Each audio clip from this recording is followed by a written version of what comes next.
Greetings and blessings, YouTube. This is John the Jansenist, and this is going to be the beginning of a new series that I'm going to be doing that I will be titling Confessions.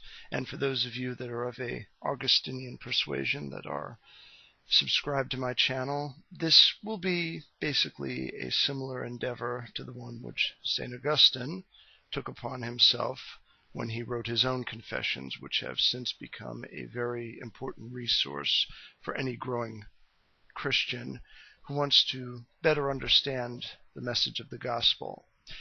It is the function of tradition and of the testimony of past Christians in our real historic faith that strengthens and defines who we are.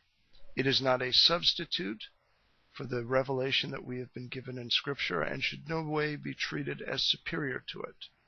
However, it is a very good and necessary subordinate thing which allows us to continue to grow in faith and to be corrected from error. And so with this in mind, I'm going to be giving my own testimony of my own life.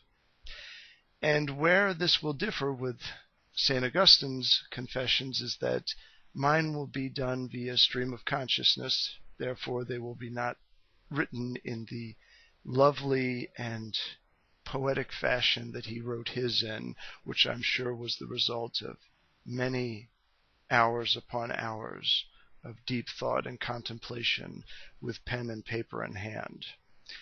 And just for everybody's recognition, I am also going to be posting this on my primary channel, which is a non-religious channel, just to give some of my subscribers on my other channel a bit of a more intimate understanding of exactly who I am and where I'm coming from.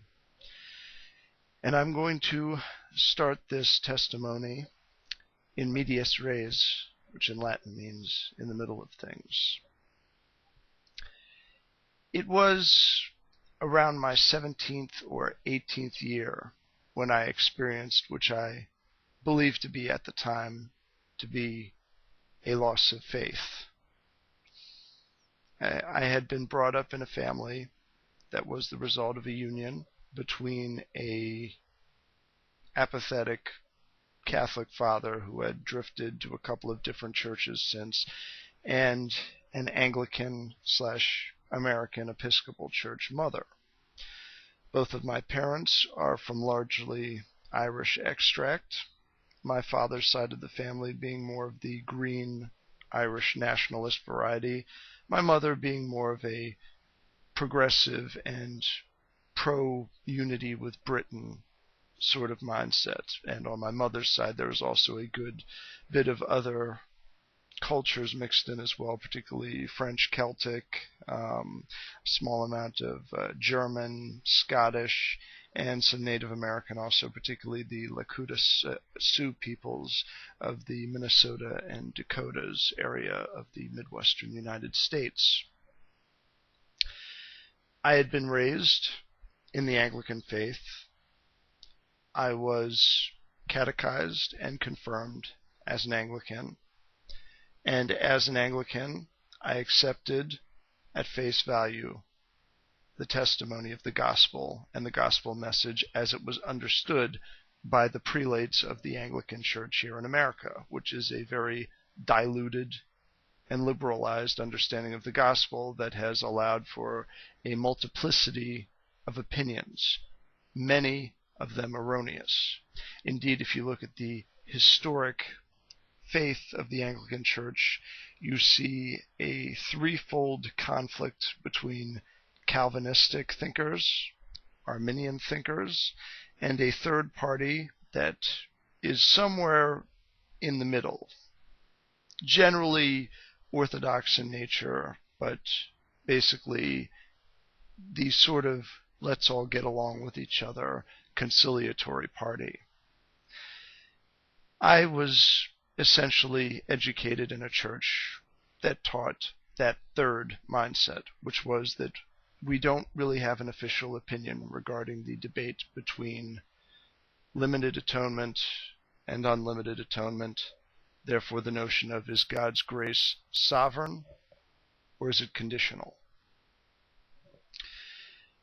But it was around the end of my time in public school in 12th grade, where after many years of education in naturalistic thought and in Darwinian evolution, that I came to the conclusion that talk of an afterlife, life beyond death, a spiritual nature, all of that was not reality.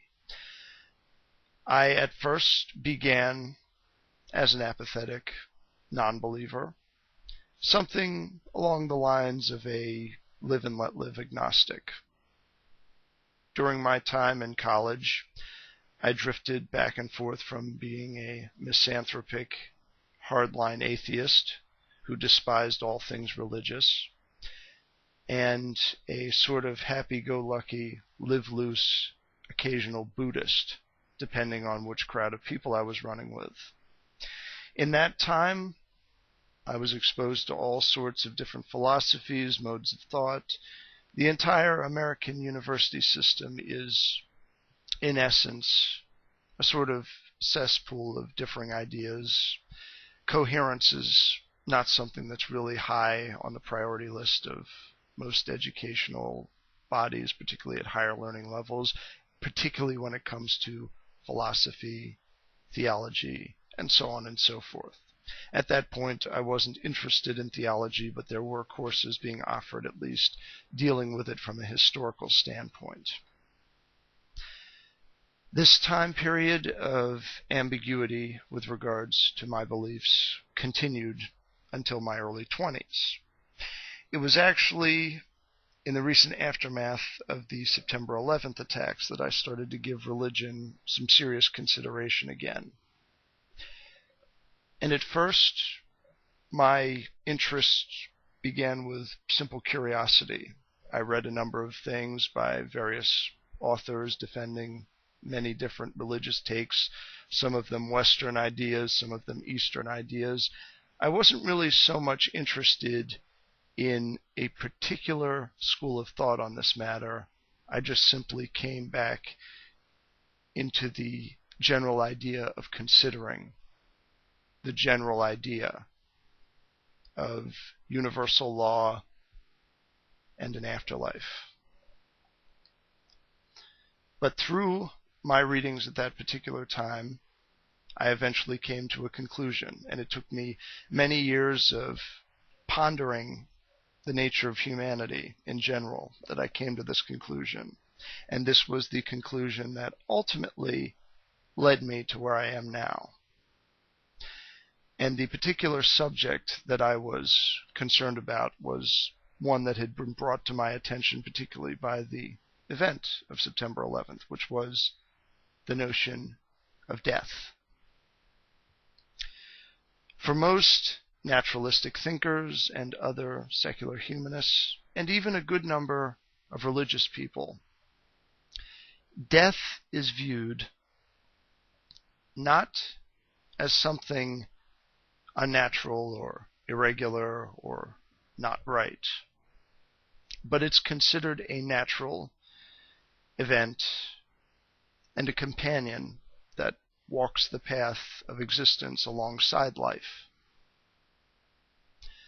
For most of my life, both as a ill-informed Anglican and then later as an unbeliever, I viewed death as being natural. I took for granted the notion that I feared it and that I didn't want to experience it.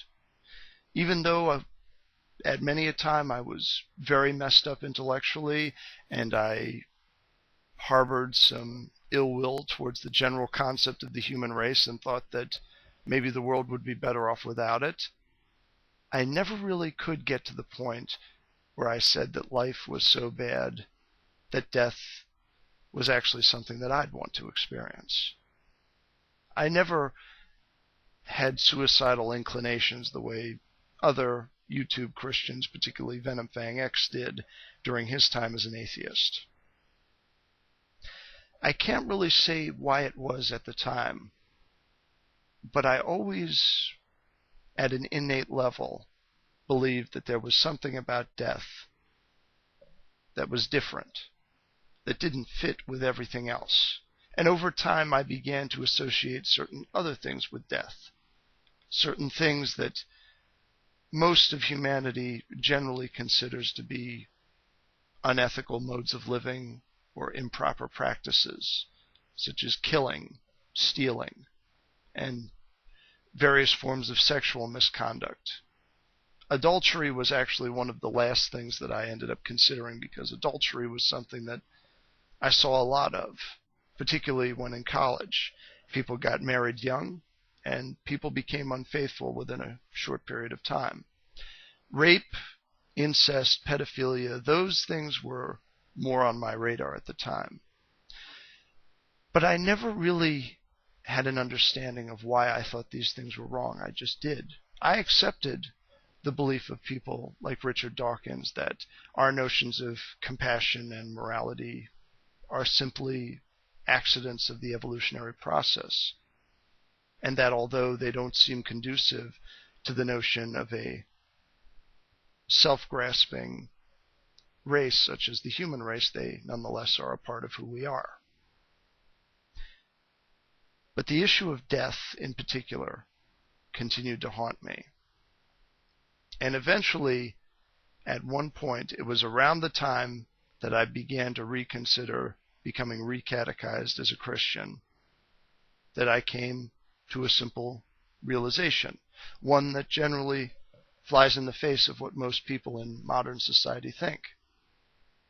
And that is that death is unnatural, that death is a curse, that there's something wrong with it, that it shouldn't be.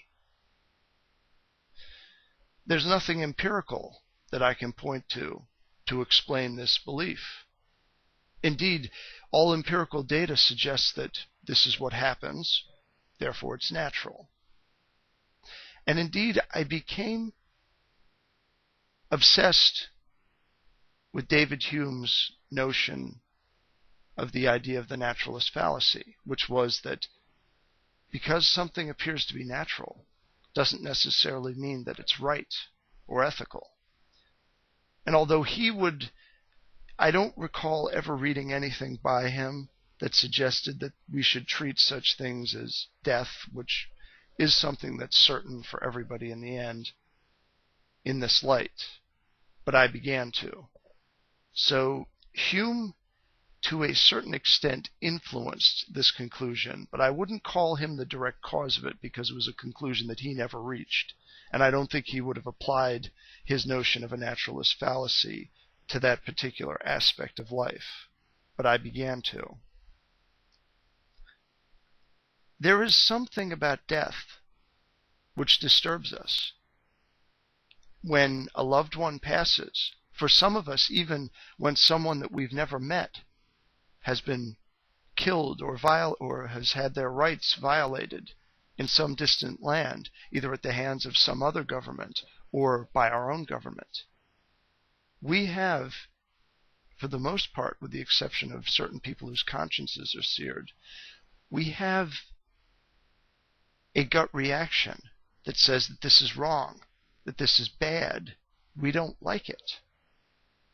But many of us would just assume, even though we don't like it, that's where it ends. We can't really raise any more objections other than this. And the beginning of my rediscovery of Christianity really comes back to this basic premise. Death is a curse. There's something wrong with it. That concludes tonight's confession. I thank you all for listening, and I look forward to your comments. And until next time, in nomine Patris et Filii et Spiritus Sancti, God be with you all.